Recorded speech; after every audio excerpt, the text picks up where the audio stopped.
Hey class, today we're going to talk about a very, very important topic, potting soil. I know this is probably the most exciting thing you will ever discuss in your entire life is potting soil.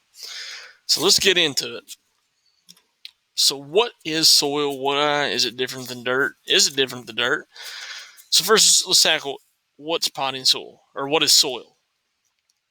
Soil is made up of broken down minerals, which are rocks, mixed with organic matter, which is dead plants and animals, and manure. All right, so soil, that's what soil is made up of. Broken down rocks is the biggest ingredient, and then dead plants and animals. It's the outer crust of Earth's surface that is capable of supporting plant growth. All right, so the entire surface of the Earth that's not covered in water or just sheer rock in the case of mountains is covered with soil. And soil can vary from location to location based on a couple things. Number one is parent material. Parent material is just a term used for the rocks that it is made from. So what rocks were broken down to form that soil? Climate or weather over a long period of time is the other variable that changes soils. Okay, dirt is something you get on your clothes. All right, when we're talking about agriculture, we're talking about science, talking about greenhouse, we refer to soil as the appropriate term. So technically, yes, dirt is soil. All right, but that is not the appropriate term to use in agriculture class. So when we're talking about ag, you're talking about soil, not dirt. So to get a little bit more into soil, I told you it's broken. It's made up of broken down rocks. Well, those broken down rocks can be the fragments or the pieces, if you will, can be three different sizes. All right. And so all soil is one of three size soil particles. All right. So it can be sand, silt, or clay. And you can see in the picture below, sand is the largest. So you guys all know what sand looks like. You've seen a sandbox or the beach or something of that nature. So you can picture what sand looks like in your head, right? You can see an individual grain of sand, right? It's rather large compared to silt, which is the next size down. Okay, so silt is very barely visible. All right, it would be hard to distinguish with the naked eye one silt particle from another one. All right, and then the smallest is clay. All right, so you've probably heard of clay soil. All right, you've heard people talk about there's hard clay in the ground here or whatever. All right, but what that actually is so those three sizes are what determine what a soil looks like and feels like. All right, the texture of the soil is based on how big those particles are. So you can imagine you pick up sand, it's really loose, right? Because it doesn't really pack together. Um, Whereas clay, all right, imagine modeling clay like you might have used in art class. All right, it's packed together really tight. And the reason is those particles are so small, they stick together with a little bit of moisture. All right, and it's really sticky and really tight, right? So you can imagine water flows through sand quite easily. It's the opposite on clay. All right, it's very hard for water to go through clay. Um, so sand, silt, and clay is 45% of soil composition. And if there are equal parts of sand, silt, and clay, so let's say 33% sand, 33% silt, 33% clay, that is called loam. And loam is pretty well the most desirable type of soil for growing things. And so here you see this is called a soil textural triangle. And so what this is that you look at the percentage of clay or silt or sand, and you can cross-reference what type of soil that would be. So for instance, if you had, and the numbers for whatever reason have been blacked out on here, so I don't know where the percents are, but the higher percent clay, all right, all those are going to fall into this clay area, all right.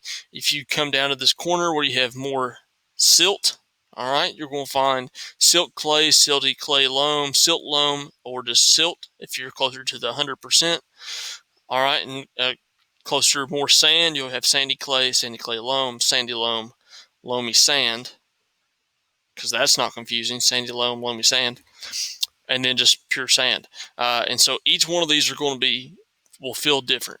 At some point in time, in the springtime, we will probably do a hands-on assignment with this where you can actually go out and we'll look at soil texture and how you can pick up soil from the ground, feel it, and determine within a somewhat accurate which one of these categories it fall into. All right, so let's move on. So we talked about you have the sand, silt, and clay, which are particles from broken down minerals, right? Soil is composed of 5% organic matter, all right? That's living or dead plants or animals, all right? So dead animals, dead grass, dead leaves, twigs, worms, things like that. All right.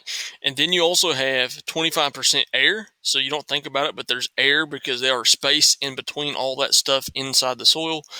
And then you have 25% water. So, there's moisture inside the soil. If you went out and even on a dry day, once you dig down so far, you're going to find moisture in that soil.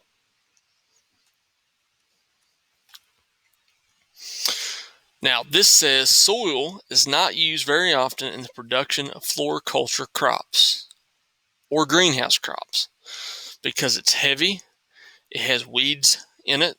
All right, anytime you go and dig up soil from the ground, it has weed seeds in it, whether or not you see them or not, and insects. All right, insects that could be dormant, they maybe they haven't hatched out yet, and they're in the eggs or whatever in the soil.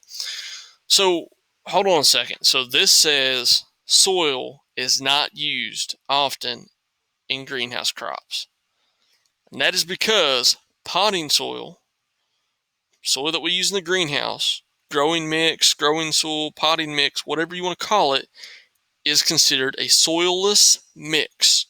It has no actual soil in potting mixes. All right? And here's why. Let's think about this for a second. What do we say the main ingredient in soil is? Broken down minerals, aka rocks. Are rocks heavy? Yes, they are.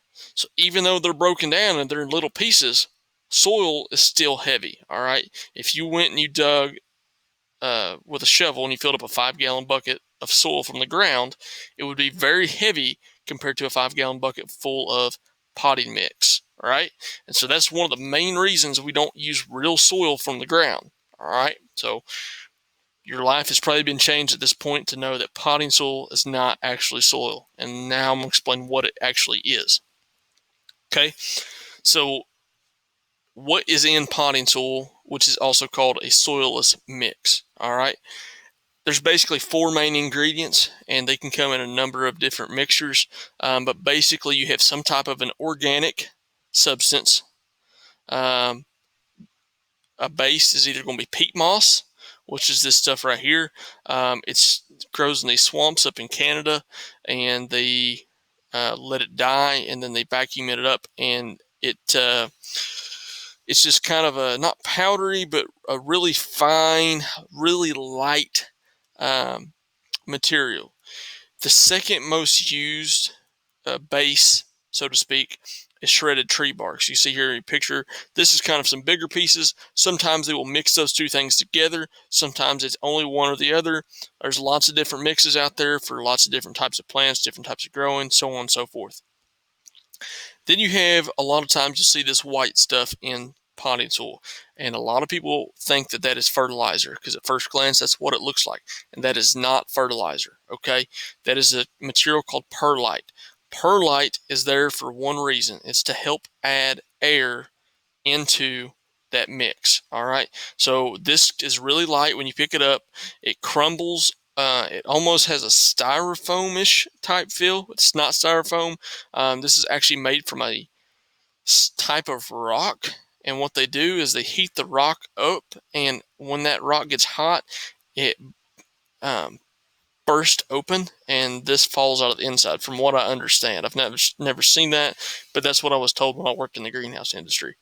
All right, vermiculite is this other material down here, and it looks, sometimes they'll be really metallic looking, sometimes they're more dull looking, but it's kind of this granular, grainy, real crumbly, almost graham cracker crumb looking stuff that they mix in.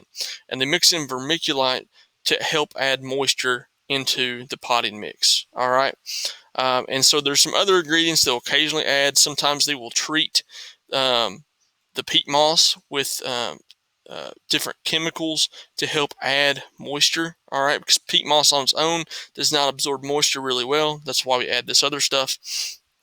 Also, sometimes they'll add fertilizer to it or plant nutrients, and we haven't got to plant nutrients yet. That's the next lesson.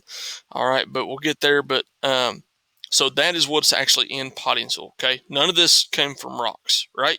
Well, this came from rocks, but it's not a rock. All right, it's really light. All right, it feels like styrofoam. So the biggest part of it is going to be stuff that came from plants. Basically, you get tree bark, you have peat moss being a plant. Okay, it's light, good at holding water, slightly acidic. We talked about perlite. It's the white, helps to add air. Vermiculite helps to make hold moisture holding capacity. All right, and like I said, there's other mixes growers can add in.